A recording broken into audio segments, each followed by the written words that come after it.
Hello friends, प्रतीक classes में आपका स्वागत है। पिछले वीडियो में हमने जाना, ठीक है ना, कौन से टॉपिक के बारे में? फ्रेमिंग और टैग क्वेश्चन के बारे में।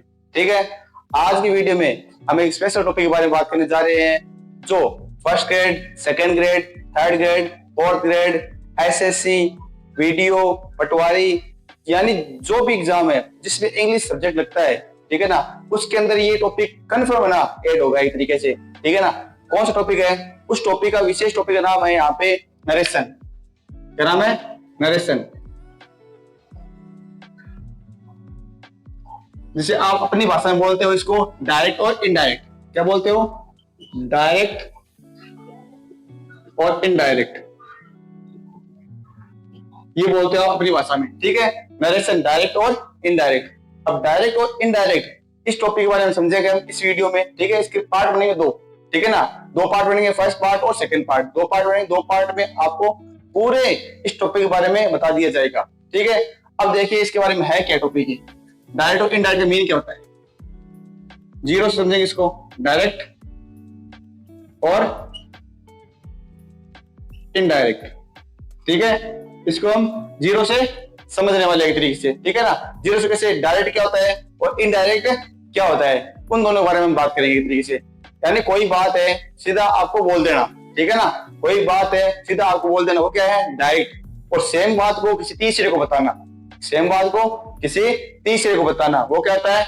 इनडायरेक्ट। ठीक है ना, यानी फेस टू फेस बात करें वो तो डायरेक्ट, और सेम बात को किसी तीसरे को बताना, वही बात वही रहेगी, बस किसी तीसरे को बता रहे हैं, वो क्या हो गया? इनडायरेक्ट। ठीक है, अब जैसे एक सेंटेंस लिख रहा हूं मैं, she said to me, he is reading a book. अपने बात मान लो ये सेंटेंस है। ठीक है, she said to me, he is reading a book, ये सेंटेंस है डायरेक्ट में। अब सेम बात को, इसी बात को किसी थर्ड पर्सन के बारे में बताना है। ठीक है, थर्ड पर्सन को बताना है, किसी तीसरे को बताना है। ठीक है ना, तो वो क्या हो जाएगा? इनडायरेक्ट। ठीक है ना, वो क्या हो जाएगा? इनडायरेक्ट। यानी आपको सिर्फ ये पहला जो सिंपल सेंटेंस चल रहा है, ठीक है ना, सिंपल सेंटेंस, ये कौन सेंटेंस है? Simple sentence. इसको आपको सीखना है एक तरीके से। अगर ये सीख गए तो इसमें 5 सेंटेंस होते हैं। ठीक है ना, कितने टाइप होते हैं?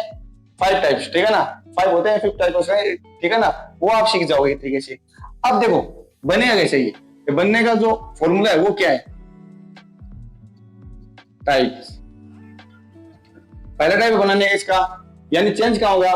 एक तो यहां चेंज होगा, एक यहां चेंज होगा, एक यहां होगा और एक यहां होगा। ये 4 चेंज होने वाले हैं। ठीक है ना, अब पहला चेंज, फर्स्ट चेंज है यहाँ पे, अगर आपको मिल जाए कौन? सेड टू, सेड टू, लगभग आपको पेपर एग्जाम में ये मिलने वाला है। सेड टू, सेड टू का बनेगा क्या? सेड टू का बनेगा टोल्ड। क्या बनेगा? टोल्ड। उसके बाद में अगर सिंगल सेड मिल जाए, सिंगल सेड मिल जाए तो वो चेंज नहीं होगा, सिंगल सेड का सिंगल सेड ही रहने वाला है, सिंगल सेड का सिंगल सेड रहेगा। उसके बाद में आपको मिल जाए, मान लो से टू, से टू मिल जाए, से टू का चेंज होता है टेल्स में, से टू चेंज होता है टेल में। और सेज टू दिख जाए, सेज टू। अब फर्क क्या है दोनों में? एस का फर्क है, इसमें एस नहीं आया और इसमें आ गया एस का, तो ऐसे किसमें होगा? टेल्स में। ठीक है ना, ये चेंज होगा टेल्स में।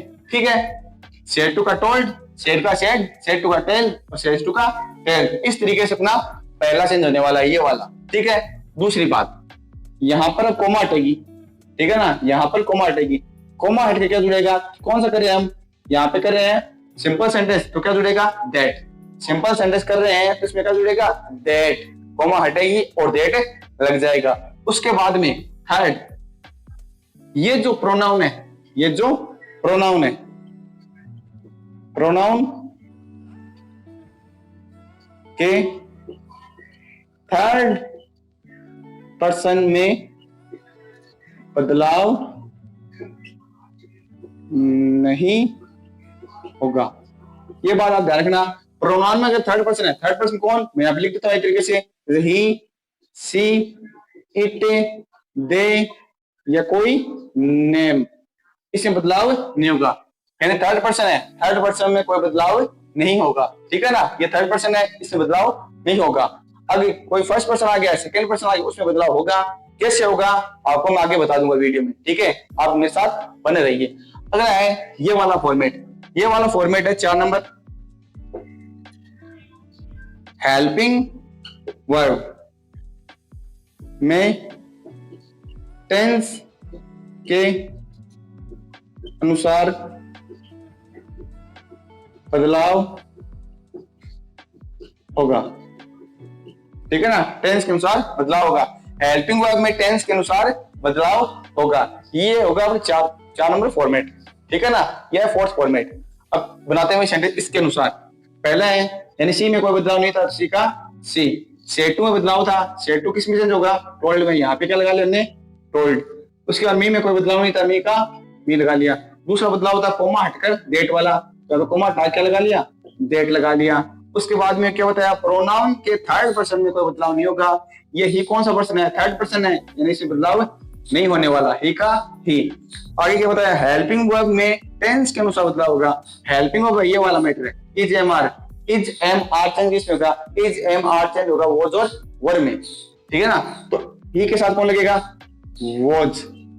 आगे कोई बदलाव होने नहीं वाला, तो रीडिंग का रीडिंग, ए बुक का ए बुक। इस तरीके से ये अपना सिंपल सेंटेंस बन जाएगा एक तरीके से, ठीक है ना। सिंपल सेंटेंस इस तरीके से बनेगा, ठीक है। और देखो आपको इसमें और इसमें दिक्कत आएगी एक तरीके से, क्योंकि इसमें आपको एक फॉर्मूला समझाऊंगा वो समझ में आ जाएगा, और इसमें आपको एक टेबल हो ना, टेबल याद करनी पड़ेगी एक तरीके से। सारणी वगैरह है वो याद करनी पड़ेगी, जैसे आपने एक्टिव पैसिव में की थी, सेम टू सेम सारणी है। जैसे एक्टिव पैसिव में की वैसी वही सारणी इसमें याद करनी पड़ेगी आपको, ठीक है ना।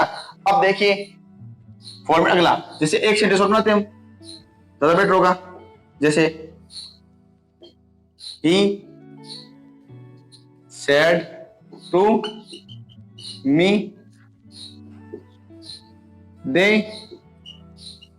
were singing a song। इस तरीके से अपना एक सेंटेंस और है, ठीक है ना। अब इसको चेंज कैसे करेंगे, इसको चेंज करने के लिए ही का ही, said to किसमें, टोल्ड में, मी का मी, ये कोमा हटाई क्या लगेगा, दैट। ये कौन सा पर्सन है, थर्ड पर्सन। एक बार मैं थर्ड पर्सन वाले करा रहा हूं तरीके से, थर्ड पर्सन तो चेंज नहीं होगा, ठीक है। वर, वॉज वर चेंज होता है हेड बीन में, ये सारणी है टेंस की, ठीक है ना। ये भी बता दूंगा, वॉज वर चेंज होता है हेड बीन में। आगे वाला कोई मैटर चेंज नहीं होगा, सिंगिंग ए सॉन्ग। इस तरीके से यानी ये फॉर्मेट अपना रहने वाला है। ये कौन सा है, ये है सिंपल सेंटेंस का, ठीक है ना। सिंपल सेंटेंस का फॉर्मूला है। अब समझते हैं किसके बारे में, आपको ये समझ में आ गया, ठीक है। आपको ये भी समझ में आ गया। अब समझते हैं इसके बारे में कि इसमें चेंज कैसे होगा एक तरीके से, कि अगर ये होगा उसके बाद समझेंगे हम इसी वीडियो में इसके बारे में, ठीक है। अब देखो इसको समझने के लिए, प्रोनाउन को चेंज करने के लिए हम एक फॉर्मूला काम में लेते हैं। फॉर्मूला कौन सा है, फॉर्मूला यहाँ पे SON 1 2 और 3, ये फॉर्मूला हम काम में लेते हैं। एस का मीन क्या होता है, एस का मीन होता है सब्जेक्ट, एस का मीन सब्जेक्ट। ओ का मीन यहाँ पे होता है ऑब्जेक्ट, एन का मीन होता है यहाँ पे नो चेंज, नो चेंज। एक का मीन क्या होता है भाई, यहाँ पे एक का मीन होता है फर्स्ट पर्सन, ठीक है। दो का मीन क्या होता है, सेकेंड पर्सन, ठीक है। तीन का मीन थर्ड पर्सन, ठीक है ना, थर्ड पर्सन ये होता है, ठीक है ना, थर्ड पर्सन होता है। अब यहाँ पर चेंज कैसे होगा वो देखो, यहाँ पर ना फर्स्ट पर्सन है, फर्स्ट पर्सन होता कौन कौन है, फर्स्ट पर्सन होता है आई और वी, आई और वी। सेकंड पर्सन कौन होता है, यू। थर्ड पर्सन मैंने बता दिया, आप ये रहा third person, he see it they या कोई नाम, ये होगा थर्ड पर्सन। थर्ड पर्सन कौन कौन है, ही सी इट दे या कोई नेम, ये होगा अपना third person. First person, second person, third person. First person I और वी, सिर्फ आई को याद रखना है, वी को याद न रहे कोई दिक्कत वाली बात नहीं है, ठीक है ना। वी का फॉर्मेट में सीधा बताऊंगा इस तरीके से, ठीक है ना। उसके बाद यू है, ये सेकंड पर्सन है, और थर्ड पर्सन आपको पीछे बता ही दिया मैंने एक तरीके से। अब चेंज कैसे होने वाला है वो देखिए एक तरीके से, ठीक है। तो फर्स्ट पर्सन है वो चेंज होगा किसके अनुसार, सब्जेक्ट के अनुसार। ऊपर कौन है इसके, फर्स्ट के ऊपर, एक के ऊपर कौन है, इस एक के ऊपर कौन है भाई, सब्जेक्ट, ऐसे नहीं सब्जेक्ट। और सेकंड पर्सन के ऊपर कौन है, ओ, ऑब्जेक्ट के अनुसार। और थर्ड के ऊपर कौन है, अन। अन का मीन क्या होता है, नो चेंज। अन का मीन क्या होता है, नो चेंज, ये होगा। अब ध्यान रखना, first person, second person, third person, यानी यहाँ पर देखो थर्ड पर्सन क्या था, अन, नो चेंज। हमने चेंज किया क्या, दे का दे, और यहाँ पे ही का ही, यानी चेंज नहीं किया। ये दो क्या होंगे, चेंज होंगे। मान लो यहाँ पर, मान लो इस वाक्य में यहाँ पर आई एम होता, आई एम होता, इस तरीके से मान लो आई एम होता है यहाँ पे, तो आई कौन सा पर्सन है, फर्स्ट पर्सन है। फर्स्ट पर्सन ऊपर कौन है, एस का मीन सब्जेक्ट। इन दोनों में से सब्जेक्ट कौन है, इन दोनों में से सब्जेक्ट देना, सब्जेक्ट कौन है, आपको अच्छे से पता है दोनों में सब्जेक्ट कौन है, सब्जेक्ट शुरू में आता है ये सी, तो यहाँ पे क्या जाता है, यहाँ पे सी। तो फर्स्ट पर्सन है वो चेंज किसके अनुसार होता है, सब्जेक्ट के अनुसार, ठीक है ना। फर्स्ट पर्सन चेंज किसके अनुसार, सब्जेक्ट के अनुसार। ये फर्स्ट पर्सन है, चेंज हो किसके अनुसार, सब्जेक्ट। सब्जेक्ट कौन था, सी, तो यहाँ पे क्या आ गया, सी का सी। अब सी के अनुसार यहाँ पे क्या आएगा, हो जाएगा। वो कोई दिक्कत वाली, वो तो आगे समझेंगे हम, पहले हम समझ रहे हैं इसको, ठीक है ना। प्रोनाउन की बात करें एक बार, ठीक है ना, इसको हम बाद में समझेंगे, एम का वो बना कैसे, वो आगे बताऊंगा इस तरीके से, ठीक है ना। ये आपको अब मान लो यहाँ पे होता क्या, मान लो ये ना होगे, ठीक है ना, चलो इसको छोड़ते हैं, इसमें देखते हैं। यहाँ पर मान लो इस वाले में, इस वाले में यहाँ पे होता है यू, क्या होता है, यू।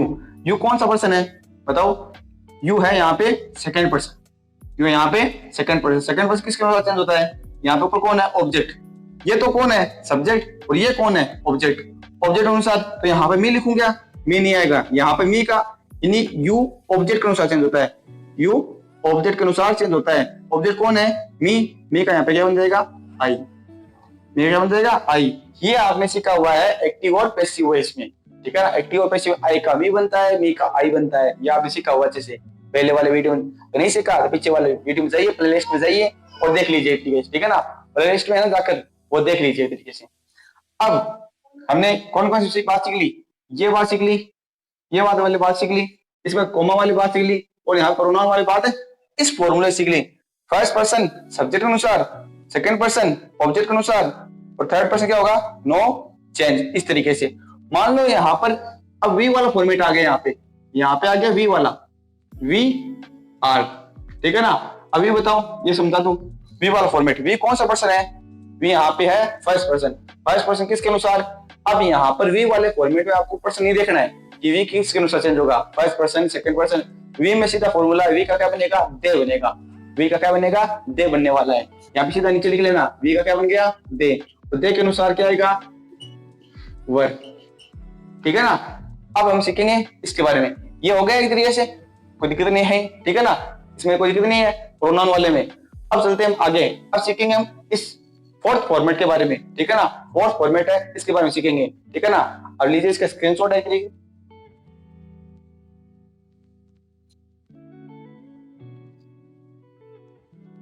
हाँ, तो स्क्रीनशॉट आपने ले लिया एक तरीके से, ठीक है ना। अब जानते हैं हम फोर्थ फॉर्मेट के बारे में। फोर्थ फॉर्मेट कौन सा है, अब देखिए एक सेंटेंस लिखता हूं पहले मैं, उसके बाद में फोर्थ फॉर्मेट देखते हैं। She said to me I was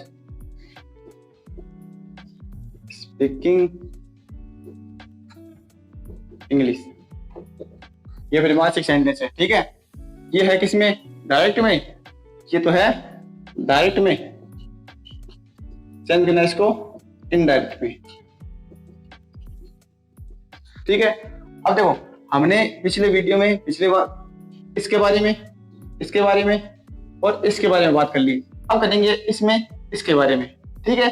अब इसके बारे में क्या बात करनी है, इसमें एक सारणी टेबल लिखा होगा, वो टेबल आपको याद होनी चाहिए। अगर वो टेबल आपको याद है, आगे वाले ये सिंपल सेंटेंस चल रहा है अभी तक, आगे 4 सेंटेंस आने वाले हैं। सिंपल के बाद में 4 आने वाले हैं, ऑप्टेटिव वगैरह, एक्सक्लेमेटिव वगैरह, इंट्रोगेटिव, ठीक है ना, ये आने वाले। इसके बाद में ना, ठीक है ना, इंपेरेटिव वगैरह, तो इसमें वो वाले सारणी टेबल है ना, वो काम आने वाले आपके, ठीक है। अब देखिए बने कैसे, जैसे सी का तो सी, सेड टू का टोल्ड, मी का मी, कोमा हटा के यहाँ पे दैट, आई फर्स्ट पर्सन किसके अनुसार, इसके अनुसार, तो यहाँ पे क्या बन गया, सी वॉज का, बताएंगे अभी सारणी के अनुसार क्या बनेगा, स्पीकिंग का स्पीकिंग, इंग्लिश का इंग्लिश। यानी मेन बात है, हमने यहां तक की बातें जान ली, यहां तक की, ठीक है ना। बस ये फॉर्मेट अपना रहा है। अब जानिए वो चेंज टू डायरेक्ट इनडायरेक्ट, यानी चेंज करना आपको डायरेक्ट टू इनडायरेक्ट। कैसे होगा वो देखिए। पहला चेंज इसमें, ठीक है ना, ये टेबल है, ये टेबल आपकी याद होनी चाहिए। पहला चेंज है इसमें एस या ईएस, डू या डज, ठीक है। एस या ईएस वर्ब की फर्स्ट फॉर्म होगी, उसके साथ क्या लगेगा, एस या ईएस, डू और डज। ये चेंज किसमें होंगे, अब ध्यान रखना, ये चेंज एस या ईएस ये चेंज होगा वर्ब की सेकंड फॉर्म में, और डू और डज ये चेंज होगा डिड में। ये बात याद रखना, एस या ईएस चेंज किसमें होगा, ठीक है ना, सेकंड फॉर्म में, और ये यानी फर्स्ट फॉर्म किसमें बन जाएगी, सेकंड फॉर्म में, टू डज बन जाएगा डिड में। पहले का क्या बनेगा, दूसरा, पहले क्या बनेगा, दूसरा, फर्स्ट फॉर्म की सेकंड फॉर्म, टू डज का तीसरा भाई कौन है, डिड। उसके बाद में है दूसरा is am are, is am are किसमें चेंज हो जाएगा, यहाँ पे इज एम आर चेंज होगा वॉज और वर में, वॉज और वर में, ठीक है। उसके बाद तीसरा 3 नंबर हैज और हैव, हैज और हैव, हैज और चेंज हो जाएगा यहाँ पे हैड में, ठीक है। उसके बाद 4 नंबर है हैज हैव प्लस साथ में आ जाएगा इसमें बीन, ये चेंज किसमें हो जाएगा, हैड बीन में, ठीक है। उसके बाद 5 नंबर वर्ब की सेकंड फॉर्म या फिर आ जाएगा यहाँ पे डिड, वर्ब की सेकंड फॉर्म या फिर आ जाएगा डिड, ये चेंज किसमें होगा भाई, वर्ब की सेकंड फॉर्म में या डिड है, ये चेंज हो जाएगा हेड प्लस वर्ब की थर्ड फॉर्म में। उसके बाद 6 नंबर है वॉज और वर, वॉज या वर, अब देख लो यहाँ पे वॉज वर, वॉज या वर, ये चेंज किसमें होगा, हेड बीन में, किसमें चेंज होगा, हेड बीन में। अब आपको याद, मेरे हिसाब से ये बात समझ में आ गई होगी तरीके से, हेड बीन वाली, ठीक है ना, चेंज किसमें होगा, यहाँ पर क्या लगाना है वो इससे समझ में आ गया। अगला इसके बाद में है फ्यूचर टेंस। फ्यूचर टेंस में क्या होता है वैसे बता देंगे, फ्यूचर टेंस में होता है विल होता है और शेल होता है, विल और शेल होता है, दो होते हैं भाई फ्यूचर टेंस में। पूरे में फ्यूचर टेंस पूरे में विल और शेल आएंगे भाई, आपको पता है जैसे हर में, चाहे फ्यूचर सिंपल हो, कंटिन्यू हो, परफेक्ट हो, परफेक्ट कंटिन्यू हो, चार में कौन आएंगे, विल शेल आएंगे। विल शेल चेंज किसमें होता है भाई, ये चेंज होता है वुड में, कहना कई जगह आपको शेल का सूट मिल जाएगा, वो गलत माना जाएगा एक तरीके से, ठीक है ना, शेल का सूट गलत माना जाएगा, विल शेल दोनों ही चेंज किसमें होते हैं, वुड में, ये बात याद रखना। उसके बाद में 8 नंबर पे मे का क्या बन जाएगा, मे मॉडल है अपने आप में, इसका बन जाएगा माइट। उसके बाद 9 नंबर कैन, कैन का क्या बन जाएगा यहाँ पे, कुड। उसके बाद 10 नंबर मस्ट, मस्ट का क्या रहेगा यहाँ पे, मस्ट का मस्ट रहेगा।